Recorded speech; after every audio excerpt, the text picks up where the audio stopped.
오늘 하나님께서 우리에게 주신 말씀은 출애굽기 14장 10절에서 31절까지의 말씀입니다. 구약 102쪽입니다. 한 절씩 교독하시겠습니다. 바로가 가까이 올 때에 이스라엘 자손이 눈을 들어 본즉 애굽 사람들이 자기들 뒤에 이른지라. 이스라엘 자손이 심히 두려워하며 여호와께 부르짖고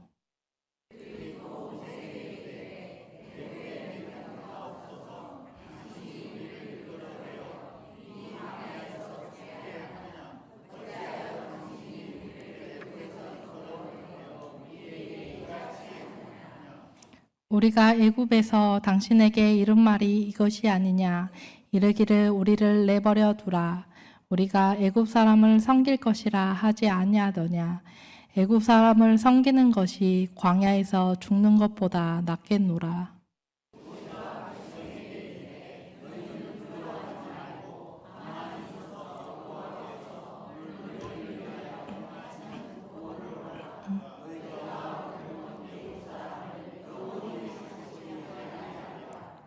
여호와께서 너희를 위하여 싸우시리니 너희는 가만히 있을지니라.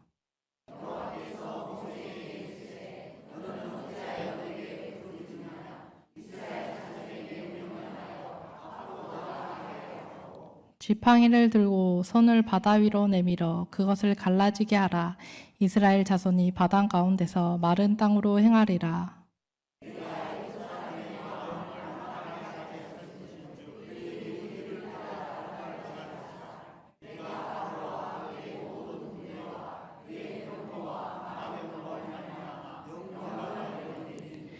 내가 바로와 그의 병거와 마병으로 말미암아 영광을 얻을 때에야 애굽 사람들이 나를 여호와인 줄 알리라 하시더니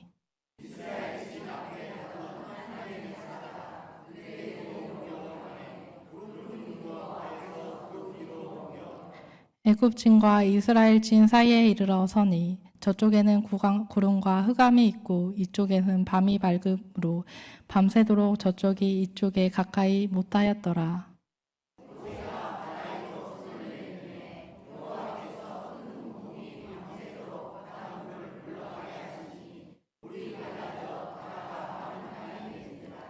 이스라엘 자손이 바다 가운데를 육지로 걸어가고 물이 그들의 좌우에 벽이 되니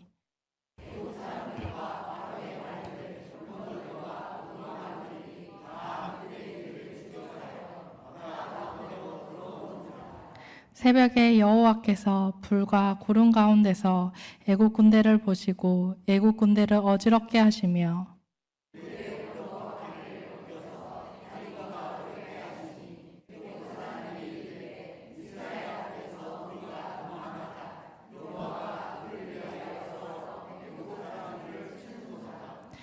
여호와께서 모세에게 이르되 네 손을 바다 위로 내밀어 물이 애굽 사람들과 그들의 병거들과 마병들 위에 다시 흐르게 하라 하시니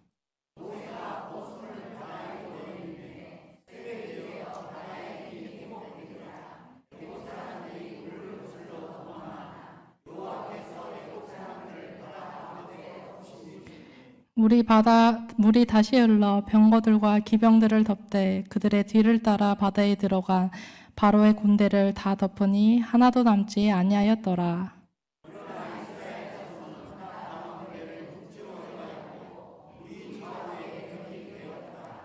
그날에 여호와께서 이같이 이스라엘을 애굽 사람의 손에서 구원하심에 이스라엘이 바닷가에서 애굽 사람들이 죽어 있는 것들을 보았더라. 이스라엘이 여호와께서 애굽 사람들에게 행하신 그 큰 능력을 보았으므로 백성이 여호와를 경외하며 여호와와 그의 종 모세를 믿었더라. 아멘.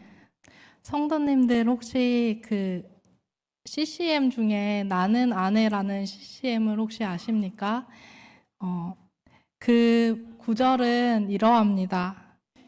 내게 허락하신 시련을 통해 나의 믿음이 더욱 강하게 자라나고 험한 산과 골짜기를 지나는 동안 주께 더 가까이 나를 이끄시네. 내가 겪는 시험이 어렵고 힘겨워도 내 주님보다 크지 않네. 내 앞에 바다가 갈라지지 않으며 주가 나로 바다 위에 걷게 하리. 오늘 본문 말씀에는 이러한 가사의 믿음이 필요한 한 백성이 나옵니다.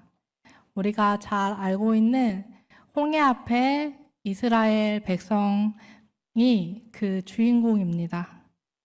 오늘 홍해 말씀을 통해서 우리의 삶 가운데 어려움이 있을 때 어떻게 해야 하는지 알아보는 시간이 되었으면 좋겠습니다. 첫 번째로는 우리가 감당할 수 없는 어려움은 하나님의 노크입니다. 하나님께서는 기적을 행하시기 전에 우리에게 우리의 힘으로는 감당할 수 없는 그런 어려움을 주실 때가 있습니다.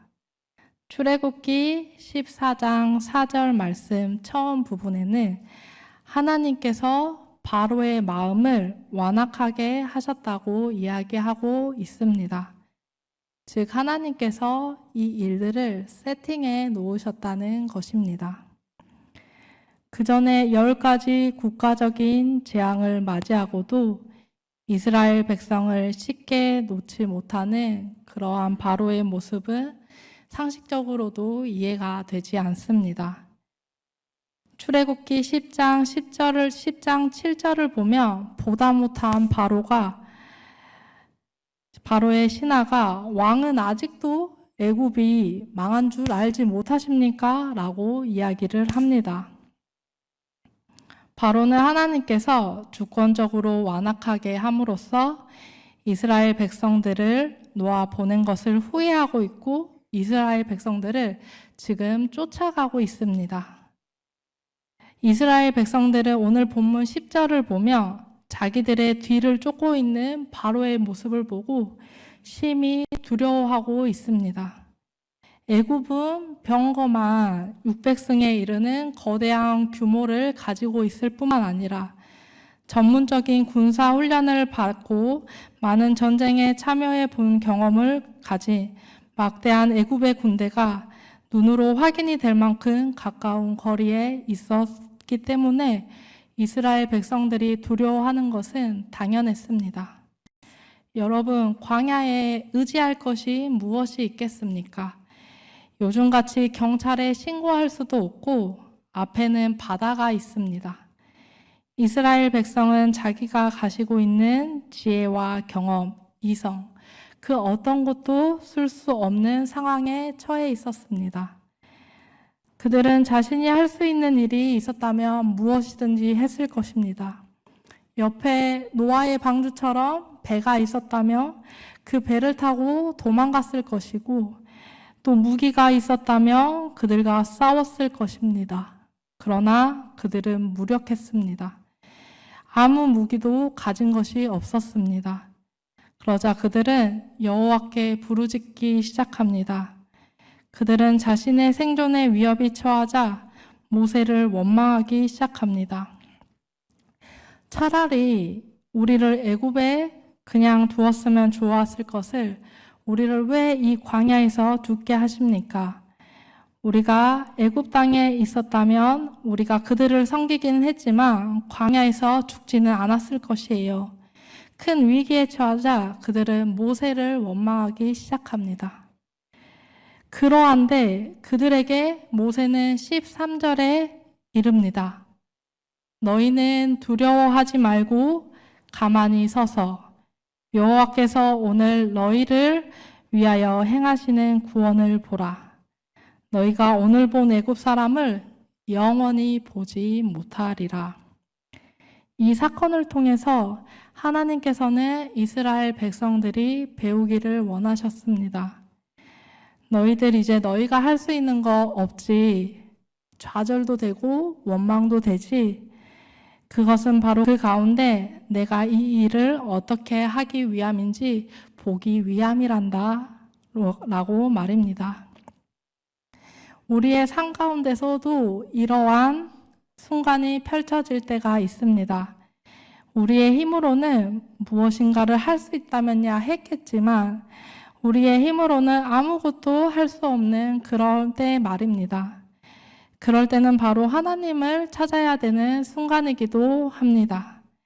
내가 가진 자원과 또 이성, 경험으로 더 이상 한 걸음 나아갈 수 없고 또 하나님의 뜻대로 살아갈 수 있는 힘이 없으니 바로 그 위대하신 하나님께 이스라엘 백성처럼 부르짖으며 도와달라고 이야기해야 될 때인 것입니다. 그럴 때 하나님께서는 주변의 부정적인 생각, 너는 이러한 단점 때문에 하나님 일을 하기에 걸림돌이 될 거야 라고 말하는 그 수많은 생각들을 철저히 무력화시키고 성도님들은 하나님께서 성도님들을 위하여 일하시는 것을 볼 수 있을 것입니다. 두 번째로는 순종으로 길을 내어 가야 합니다. 하나님께서는 두려워 떨고 있는 이스라엘 백성에게 본문 15절 말씀을 통해서 이야기하고 계십니다. 이스라엘 자손에게 명령하여 앞으로 나아가게 하고 지팡이를 들고 손을 바다 위로 내밀어 그것을 갈라지게 하라. 이스라엘 자손이 바다 가운데서 마른 땅으로 행하리라 라고 말씀하시면서 17절에는 이 일로 말미암아 여호와께서 영광을 얻을 것이라고 말씀하고 계십니다. 하지만 이 일을 하기 위해서는 모세는 먼저 순종해야 했습니다. 이스라엘 백성은 바다밖에 없는 곳으로 용기 내어 한 걸음 나아가야 했고 모세는 그 바다에 지팡이를 들고 손을 바다 위로 내밀어야 했습니다. 이것은 상식적으로 아무 의미도 없는 행동 같아 보입니다. 그러나 이스라엘 백성과 모세는 순종해서 하나님께 한 걸음씩 나아갑니다. 히브리서 11장을 보면 이런 의미 없고 상식 밖의 일을 한 많은 사람에 대해서 기록하고 있습니다. 히브리서 11장에서 노아는 아직 보이지도 않은 일에 경고를 받아 방주를 준비했습니다. 한 달 동안 방주를 준비했어도 많은 시간이었겠지만 120년간이나 배를 짓는데 시간을 사용합니다. 세상 사람들은 이상한 사람이라고 생각했을 수도 있습니다. 추측이지만 친구가 없을 수도 있었을 것 같습니다. 하지만 노아는 하나님의 말씀을 믿었기 때문에 하나님을 믿으며 그 일에 순종했습니다. 그 순종의 결과는 홍수가 일어나 이 세상의 모든 육지에 사는 것들의 숨이 끊어질 때 노아와 그의 가정은 구원을 받습니다. 믿음장 32절에서 33절에는 말하고 있습니다. 내가 무슨 말을 하리요? 기드온, 바락, 삼손, 입다, 다윗 및 사무엘과 선지자들의 일을 말하려면 내게 시간이 부족하다. 그들은 믿음으로 나라를 이기기도 하며 의를 행하기도 하며 약속을 받기도 하며 사자들의 입을 막기도 하며 믿음장에 나오는 사람들은 모두 하나님을 믿음으로써 자신이 아니라 하나님의 수준으로 이 땅에서 일하는 것을 보았습니다. 이 말씀은 단순히 성경 인물에만 나오는 전설이 아닙니다. 하나님의 말씀을 믿으며 불가능해 보이지만 믿음으로 한 걸음 한 걸음 걸어가는 지금 여기 모인 우리 성도님들께도 동일하게 적용이 되는 말씀입니다.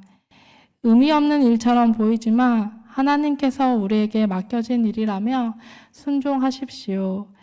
어두워 보이고 소망이 없어 보이는 그곳에 우리가 하나님을 신뢰하며 나아갈 때 사막에는 강이 흐르고 또 광야에는 길이 만들어지기 시작할 것입니다. 하나님께서는 살아계시고 또 순종하는 자들을 통해서 일을 하시는 분이시기도 하시기 때문입니다. 마지막으로 우리는 어려운 상황 가운데 주님께 부르짖을 때 하나님께서 하시는 놀라운 일을 찬양하게 될 것입니다. 출애굽기 14장 21절에서 22절 말씀을 같이 읽어보시겠습니다. 모세가 바다 위로 손을 내밀매 여호와께서 큰 동풍이 밤새도록 바닷물을 물러가게 하시니 물이 갈라져 바다가 마른 땅이 된지라. 이스라엘 자손이 바다 가운데를 육지로 걸어가고 물은 그들의 좌우에 벽이 되니. 아멘. 21절 말씀에서 모세가 바다 위로 손을 내밀자 하나님께서 일하시기 시작하십니다. 하나님의 말씀에 순종하자 하나님께서는 일하십니다. 여호와께서 큰 동풍을 불게 하셔서 바닷물을 물러가게 하시니 그 바다가 마른 땅이 되는 것을 볼 수가 있습니다. 이스라엘 백성들은 어떠했을까요? 처음에 이렇게 큰 돌풍이 불자 혼란스러웠을 것입니다. 그러나 그 결과 바다에 길이 납니다. 그들은 그 현상이 단순히 무서운 돌풍이 아니라 하나님이 일을 하고 계셨다는 것을 깨달았습니다. 그리고 이스라엘 백성들에게 놀라운 기적이 일어납니다. 상식을 뛰어넘는 일이 생깁니다. 바로 일반적으로 바다가 가로막고 있고 그리고 적이 뒤에서 공격한다면 죽는 것이 상식적인 일입니다.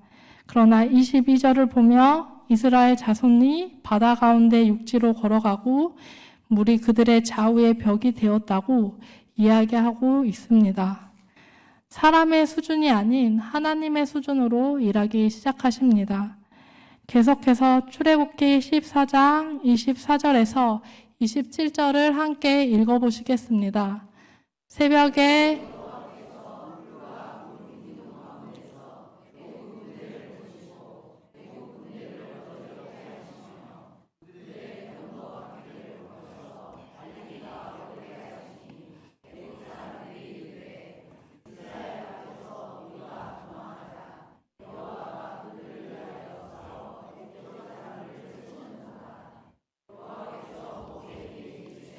내 손을 바다 위로 내밀어 물이 애굽 사람들과 그들의 병거들과 마병들 위에 다시 흐르게 하라 하시니 모세가 곧 손을 바다 위로 내밀매 새벽이 되어 바다의 힘이 회복된지라. 애굽 사람들이 물을 거슬러 도망하나 여호와께서 애굽 사람들을 바다 가운데에 엎으시니. 아멘. 하나님께서는 애굽 사람들이 잘 싸우지 못하도록 애굽 군대를 어지럽히셨으며 바다의 힘이 회복되어 흐르게 하고 이스라엘 사람들은 애굽 사람들로부터 완전히 벗어나게 됩니다.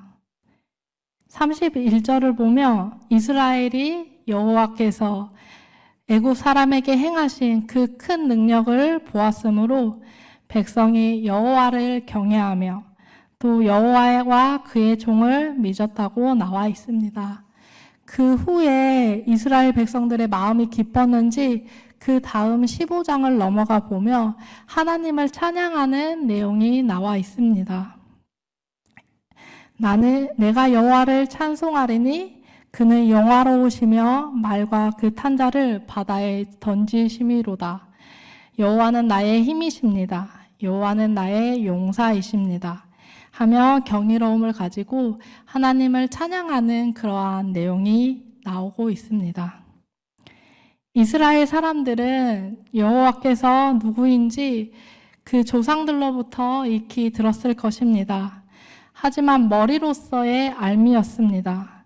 그러나 홍해가 갈라지는 사건을 통해 하나님의 손이 그들을 돕고 계시는 것을 보았고 그들은 머리가 아닌 마음으로 깨달아 알므로써 하나님은 이스라엘을 지키시는 용사 되시는 하나님이라는 것을 알게 되었습니다. 우리가 잘 아는 한나도 마찬가지입니다. 아이를 낳지 못해서 한나가 마음이 괴로워서 여호와께 기도하고 통곡합니다. 하나님께서는 그 기도를 들으시고 아들 사무엘을 주십니다.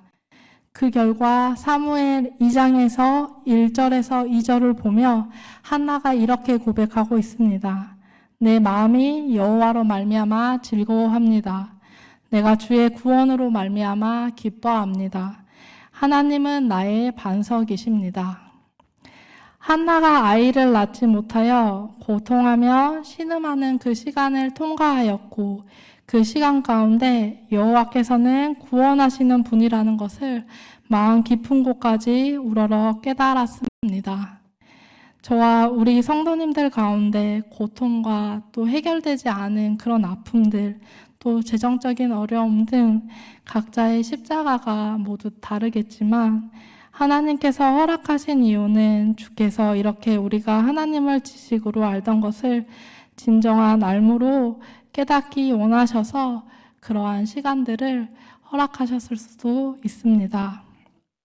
아픔이 있는 사람에게는 그 하나님께서 치유자이심을 깨닫고 자신도 아픈 사람에게 그 하나님을 알려야 해서 그 시간을 통과하는 것일 수도 있고 또 재정적으로 어려움을 겪는 분이 있다면 그 가운데 나를 풍족하게 채우시는 하나님을 경험해야 했기 때문에 그러한 어려움을 통과해야 할 수도 있습니다.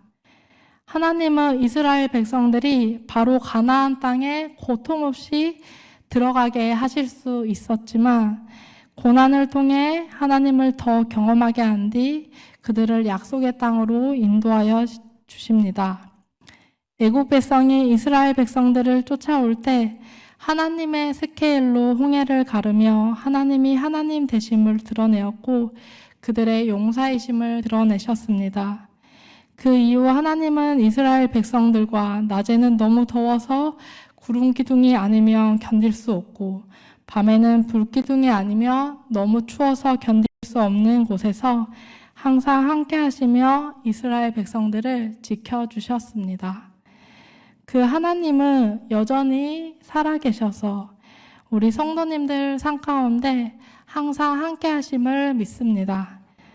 저희도 그러한 믿음을 가지고 우리 안에 직면한 어려움이 있다면 그것이 하나님 자신을 더 깊이 드러내기 위한 통로임을 깨닫고 믿음의 눈을 가지고 하나님께 믿음의 발걸음을 걷는 그런 성도 한 분 한 분 되셨으면 좋겠습니다. 기도하시겠습니다. 사랑의 하나님, 우리의 삶 가운데 우리 스스로 해결하지 못한 어려움이 얼마나 많은지요. 그러나 하나님과 함께 손잡고 걸어갈 때 그 어려움을 능히 통과할 것을 믿습니다. 어느 상황 가운데 있든지 주님을 의지하고 살아갈 수 있도록 은혜 내려주세요. 예수님 이름으로 기도합니다. 아멘. 이제는 우리 주 예수 그리스도의 은혜와 아버지 하나님의 크신 사랑과 성령님의 교통하심이 함께 모여 예배하는 귀한 광림의 모든 성도들 위해 이제부터 영토록 함께 하시기를 간절히 축원하옵나이다. 아멘.